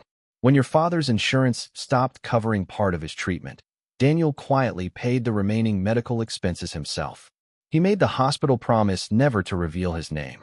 He said the family deserved dignity more than gratitude." Claire felt the room begin to blur around her. She gripped the edge of the display table to steady herself. Her father, the medical bills, the mysterious donor they had spent years wondering about. It had been Daniel all along. In that single moment, 20 years of assumptions collapsed beneath the weight of one quiet truth. While Claire had believed Gregory represented security because of his wealth, Daniel had been using the wealth he eventually earned to protect the very family she feared losing to financial hardship. He had never contacted her. He had never mentioned what he had done. He had never used his success to make her feel guilty or indebted. He simply saw people in need and chose to help, even when one of those people belonged to the family of the woman who had broken his heart. Claire covered her mouth as tears streamed down her face. Every sacrifice Daniel had once promised suddenly appeared in a completely different light. He had kept his word after all. He had found a way to make sure her parents were safe. He had simply done it without asking for recognition, without expecting forgiveness, and without ever telling the one person who would have understood what that gift truly meant. At that moment, Claire realized that the greatest measure of a person's character wasn't revealed by what they did when the world applauded them. It was revealed by what they quietly chose to do when no one was watching. And now, carrying the weight of that revelation, she knew there was one conversation she could no longer avoid, a conversation that had been waiting 20 years to happen. Claire barely remembered driving home that night. The streets were familiar, the traffic lights changed as they always had, and people hurried through ordinary evenings completely unaware that her understanding of the past had just been rewritten. She sat inside her apartment for nearly an hour without turning on the lights, the words Margaret Ellis had spoken repeating endlessly in her mind. Daniel had paid for her father's medical treatment. Daniel had ensured the hospital completed the cardiac wing that ultimately saved countless lives. Daniel had protected her family's dignity by insisting no one reveal his identity. The more she thought about it, the more impossible it became to reconcile with everything she believed she knew. If anyone had earned the right to resentment, it was Daniel. If anyone had reason to ignore her family, It was the man she had left standing beneath an old oak tree with an engagement ring in his hand. Yet instead of allowing heartbreak to harden him, he quietly became the kind of person who helped others without asking for recognition. Claire walked to the small bookshelf beside her window and carefully removed the velvet box she had carried through every chapter of her adult life. Opening it once again, she looked at the modest engagement ring resting inside. Years earlier, she had measured its value by the size of the diamond. Now she understood that its true worth had never been connected to money. It represented a promise from a man whose character remained unchanged no matter how much success eventually found him. For the first time since leaving Daniel, Claire cried not because of what she had lost, but because she finally understood who she had lost. The following morning, Claire visited her parents without telling them why she was coming. Her father looked healthier than he had in years, moving slowly but comfortably through the small home where Claire had grown up. Her mother smiled warmly, setting fresh coffee on the kitchen table before asking whether everything was all right. Claire answered with a question instead. When Dad had his surgery, who paid the bills? Her parents exchanged a quick glance before her father sighed deeply. We always wondered when you'd ask. Claire leaned forward, confused. You knew? Her mother nodded slowly. Not at first. The hospital told us an anonymous donor had covered everything insurance wouldn't pay. We wrote letters asking if we could at least thank whoever it was, but they refused to tell us. Claire's heartbeat quickened. When did you find out? Her father stared quietly into his coffee before answering. About 3 years later. I was attending a community fundraiser at the hospital when one of the board members accidentally mentioned Daniel's name. She thought we already knew. Claire closed her eyes. Why didn't you tell me? Her mother's voice trembled slightly. Because Daniel asked them not to. He didn't want you carrying guilt for something he chose freely.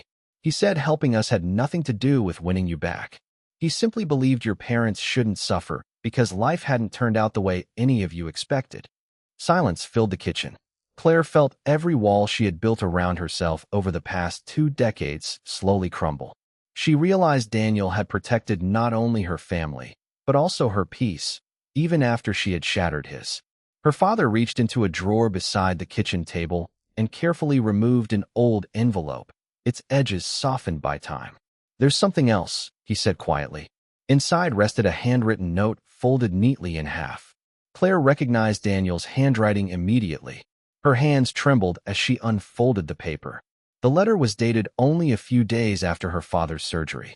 Mr. and Mrs. Bennett, please don't spend another moment worrying about these expenses. Your family has already carried enough burdens. Consider this a way of honoring the kindness you always showed me when I was just a young man trying to find my place in the world. I ask only one favor in return. Please don't tell Claire. She deserves the chance to build the life she believes will make her happy without feeling she owes me anything. If one day our paths cross again, I'd rather she remember me for who I was than for something I could afford to do. Take care of each other. That's what matters most. Daniel. Claire couldn't continue reading. Tears blurred the words until the ink became impossible to distinguish. Her father gently folded the letter and placed it back inside the envelope. Do you understand now why we never spoke about it? He asked softly. He wasn't trying to prove anything. He was trying to protect everyone involved. Claire nodded through tears. In all the years she had spent believing she understood love, she had never encountered anything like this. It wasn't dramatic. It wasn't possessive. It wasn't conditional. It expected nothing in return. For the next several days, Claire avoided Daniel as much as possible at work. Not because she feared him, but because she no longer trusted herself to speak without breaking down. Every ordinary interaction became almost unbearable.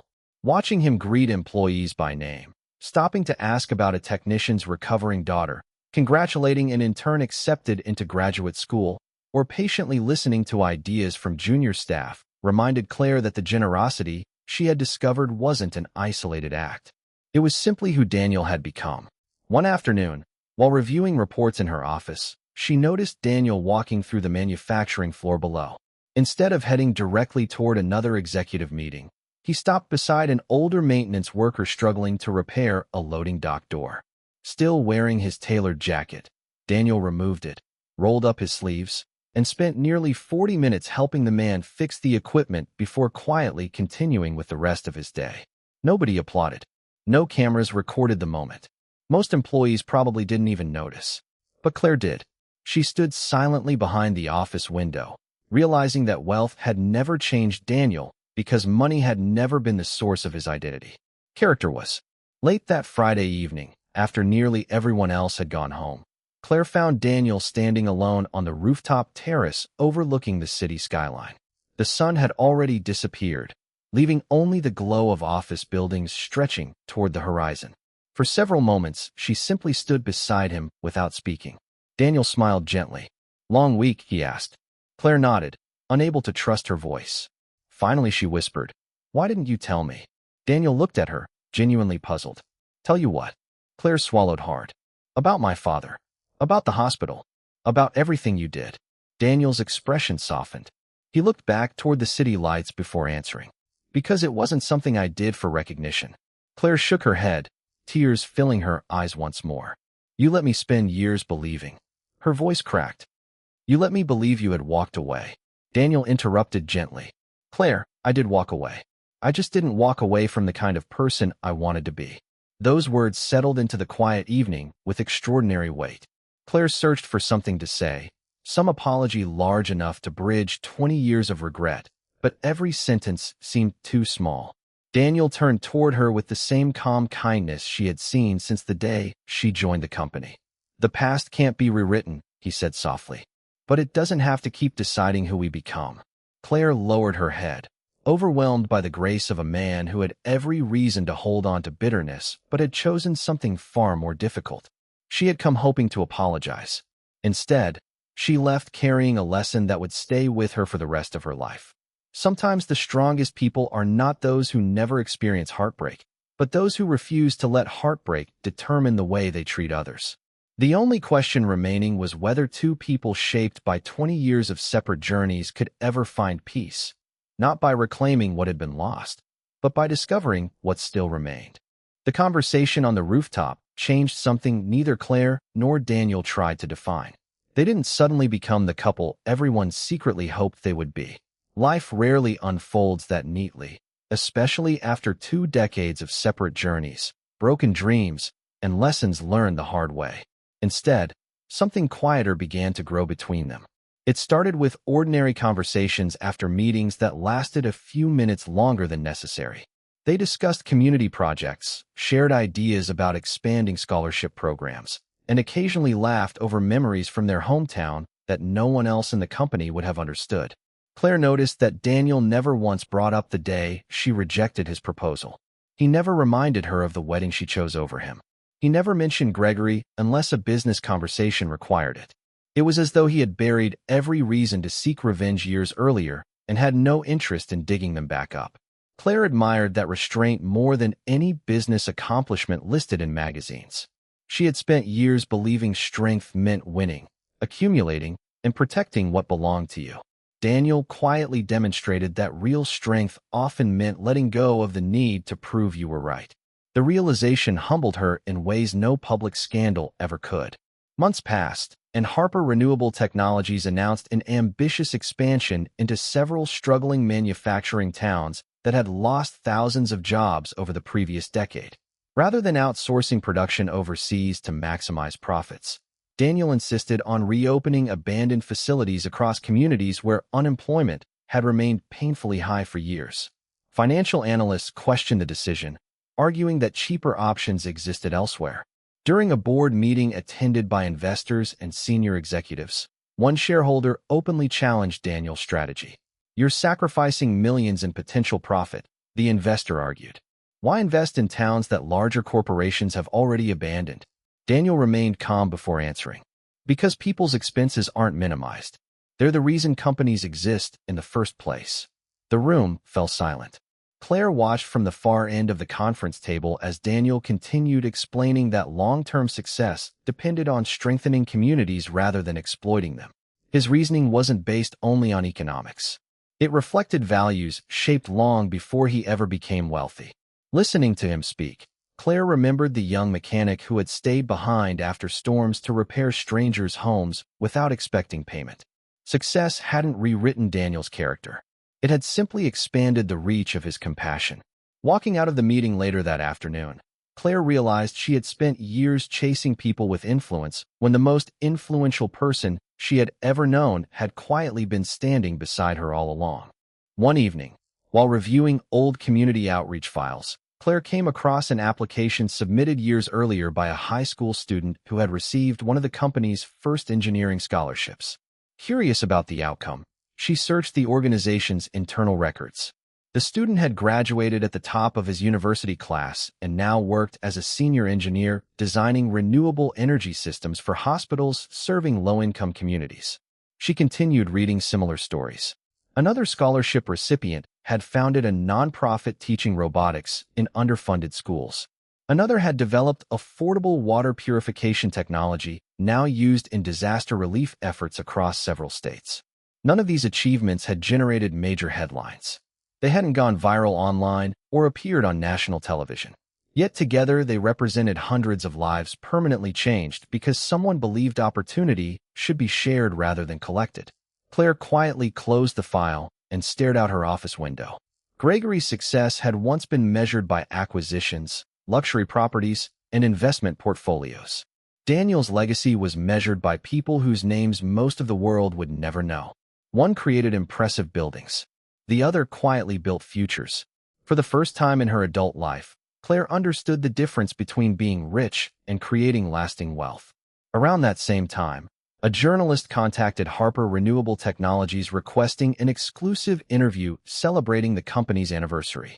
As preparations began, the communications team gathered stories from employees highlighting the organization's culture. Claire coordinated much of the project herself. During one planning session, the journalist asked a question that immediately caught everyone's attention. "Every successful company has a defining moment," she said. "What event shaped Mr. Harper into the leader he is today?" Several executives offered suggestions about difficult business decisions, economic downturns, and early entrepreneurial struggles. Daniel smiled politely before shaking his head. It wasn't any of those. The room waited quietly. After a thoughtful pause, Daniel answered, "The most important lesson I ever learned came from losing something I believed I could never replace." Claire felt her heartbeat quicken. Daniel continued without mentioning names. "For a long time, I thought heartbreak was the end of my story. Eventually, I realized it was simply the beginning of becoming someone stronger. Pain has a strange way of revealing what's already inside us. It can make us bitter, or it can make us better. We don't always control what happens to us, but we always have a choice about who we become afterward." The journalist wrote every word carefully. Claire looked down at her notes, unable to hide the tears gathering in her eyes. Daniel had just described the most painful chapter of his life without blaming anyone for it. Even now, after everything that had happened, he chose gratitude over resentment. A few weeks later, the company held another scholarship ceremony attended by hundreds of students and their families. As the evening concluded, Daniel invited several scholarship recipients to share their stories on stage. One young woman spoke about growing up in a family that couldn't afford college until Harper Renewable Technologies covered her education. Another described watching his father lose his job when the local factory closed before Daniel's company reopened it years later.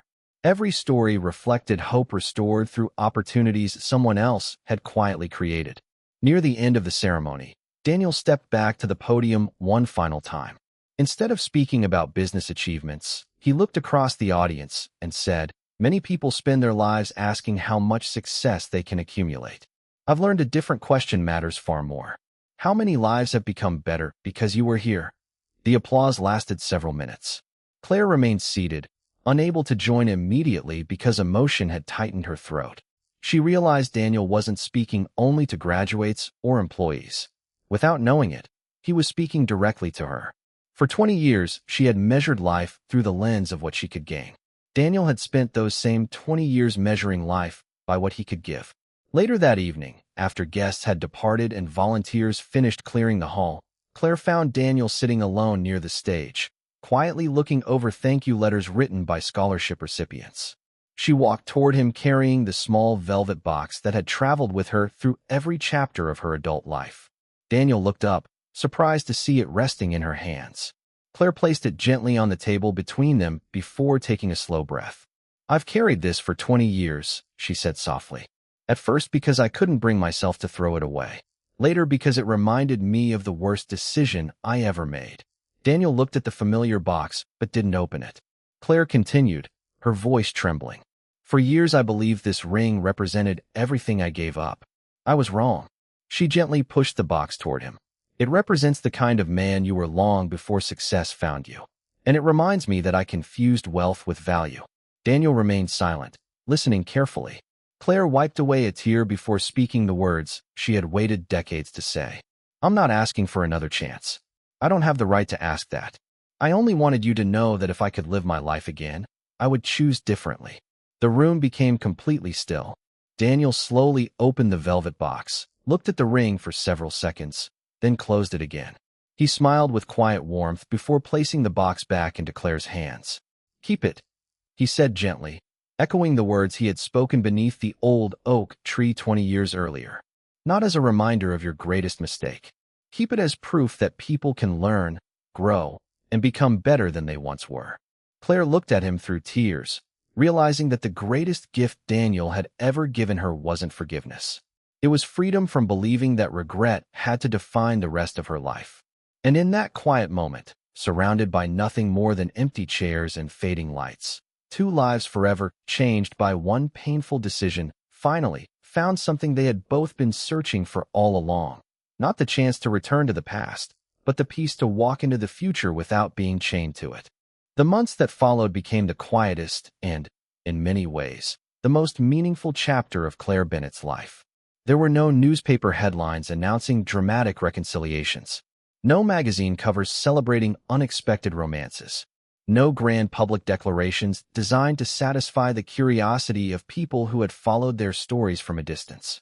Instead, life unfolded through ordinary mornings, shared meetings, community projects, and conversations that gradually replaced decades of silence.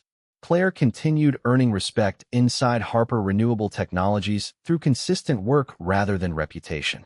Employees who had once known her only as the woman connected to Gregory Sullivan's scandal now knew her as the executive who stayed late helping coordinate scholarship applications, personally visited schools in underserved communities, and insisted on learning the names of every volunteer who participated in company outreach events. She found an unexpected sense of peace in being valued for her character instead of her connections. Looking back, she realized that success built on appearances always required constant maintenance because appearances are fragile. Character, on the other hand, grows stronger every time it is tested. For years she had lived inside beautiful homes that never truly felt like home. Now she found herself smiling while driving through small towns where the company had restored abandoned factories, watching families return to work because someone had chosen people over profit. Those moments filled a space inside her that luxury had never managed to reach. Daniel, meanwhile, remained exactly as he had always been. If anything, success seemed to make him even more determined to avoid becoming the kind of executive who measured people solely by performance reports or quarterly earnings. Nearly every Friday afternoon, he left headquarters without security escorts or media announcements and visited one of the company's manufacturing plants somewhere across the country. He walked the production lines, spoke with machinists, electricians, custodians, and interns, asking about their families before discussing business.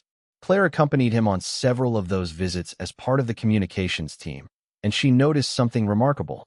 Employees didn't respect Daniel because he owned the company. They respected him because he made them feel seen. During one visit to a factory in Ohio, an older maintenance supervisor introduced Daniel to his grandson, proudly explaining that the scholarship program funded by Harper Renewable Technologies had allowed the young man to become the first person in their family to attend college. The grandfather's eyes filled with tears as he thanked Daniel for changing the course of their family's future. Daniel smiled warmly, shook the young man's hand, and quietly replied, "You earned that opportunity. We just helped open the door." As they walked back toward the parking lot later that afternoon, Claire finally understood why Daniel never spoke about generosity in interviews. For him, kindness wasn't a strategy for building a reputation. It was simply the way he believed people should treat one another. Recognition had never been the goal. Impact was. One evening, nearly a year after Claire joined the company, Harper Renewable Technologies hosted a private celebration marking the completion of its largest community revitalization project to date. Rather than holding the event inside an expensive hotel ballroom, Daniel insisted on hosting it inside a renovated manufacturing plant that had once stood abandoned for more than 15 years. Hundreds of former employees who had lost jobs when the factory originally closed returned with their children and grandchildren to witness its reopening. Walking through the restored building, Claire listened as families shared stories about how the closure had once devastated the entire town. Small businesses disappeared. Young people moved away searching for work. Schools struggled as tax revenues declined. Now, because one company had decided to invest where others had walked away, hope had quietly returned. During his brief speech, Daniel looked around the room before saying something that no one who heard it would ever forget. Buildings don't transform communities. People do. A factory is just steel and concrete until families walk through its doors believing tomorrow can be better than yesterday. The applause that followed wasn't loud because people felt obligated. It was heartfelt because many in that room were living proof of those words. Claire stood near the back, watching children run through a building their parents once feared would never reopen. She suddenly realized that this was the future Daniel had always dreamed about when they were young. She simply hadn't been patient enough to see it. Later that night, after the celebration ended, Claire and Daniel walked outside together beneath a sky filled with stars remarkably similar to the one under which Daniel had proposed 20 years earlier. Neither of them mentioned the past immediately. They simply enjoyed the quiet after a long day surrounded by grateful families. Finally, Claire broke the silence. "Can I ask you something?" Daniel smiled. "Of course."